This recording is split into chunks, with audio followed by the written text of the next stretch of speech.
Hello, it is Social Media Saturday, August 17th, 2019. Steve Sipress here with a nice sunset going on behind me. Tough to see on the iPhone camera usually, but beautiful colors, orange, yellow, purple, and blue. And let's get right to it. Short and sweet, simple tip for those who host your own live in-person events. Here's something important to do. People that follow me know that for live events, which I have hosted hundreds of and helped clients host thousands of, I have a before, during, and after strategy. And by the way, if you want help with hosting your own live event, go to helpfromsteve.com. It can help you every step of the way, including after, which is what we're talking about here. Very important that after your event, if you're ever thinking of hosting another one, and you always should be, you never know, in fact, you could say, boy, I hosted a live event 5 years ago, thought I'd never do one, but here I'm doing one again. So you want to do this strategy.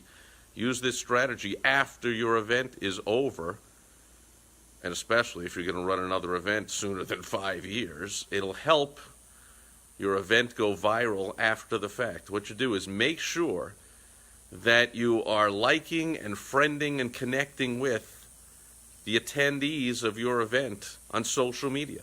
So you find them especially on the social media platforms that are geared towards photos and videos. So you go to Facebook, Instagram are the two I would start with, and you find all your attendees that have accounts on either or both sites. And one thing you also want to do, I just kind of hinted at it, is you want to have not only photos of your event, you want to have videos of your event. Social media sites, the search engines love video. And then what you do is you post your photos of the event and your videos of the event, and you use the tagging feature to tag all of the attendees at the event. So you make sure that you instruct your photographer to take the photos from the angles that'll get you every single person in the room.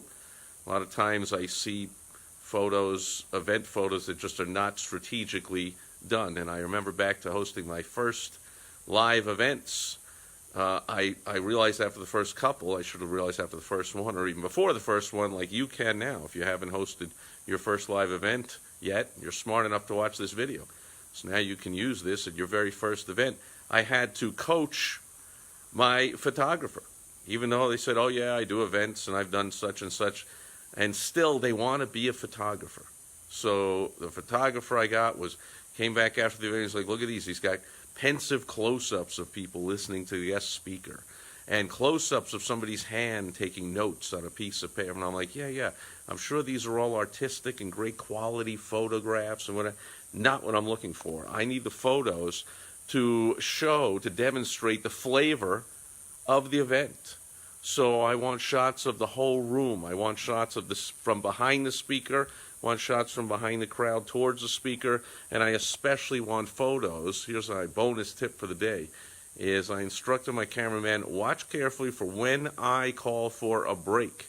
At that moment, there will be more action than at any other time at the event, because normally a live event for business owners, entrepreneurs, where someone's giving me a presentation or a lecture or a seminar or a workshop or whatever, not a lot of action. Like I said, what's the action? Someone's taking notes, someone's listening, once in a while someone's raising their hands or asking a question.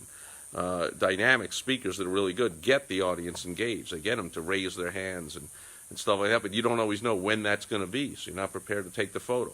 But you are prepared when I call for a break. When I say 5-minute break, 10-minute break, and we'll be right back, at that moment, everyone pops up from their seat pretty much at exactly the same time, and people start facing different ways and talking to each other. I'm like, that's the time. As soon as I call for a break for about the next 15, 20 seconds, there will be action before there will be empty seats and nobody in the room. There will be action of people milling about and getting up and looking at each other and shaking, shaking hands and talking to each other. That's the action. Make sure you get that shot. Now, when you get that shot from as wide as possible, as many people in the group as possible in this action moment, then that's a great photo to put on social media and to tag everybody in the photo. Yeah, even the people way in the background that normally you wouldn't tag in a social media photo because they're not really subjects of the photo, but they're in there.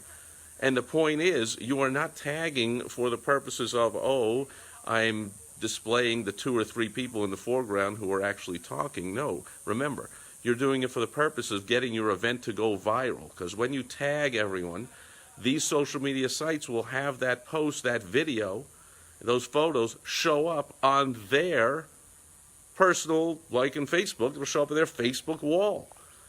And so now all of their friends and families and connections are seeing this, and some of them might say, huh, that looked like it was fun and interesting.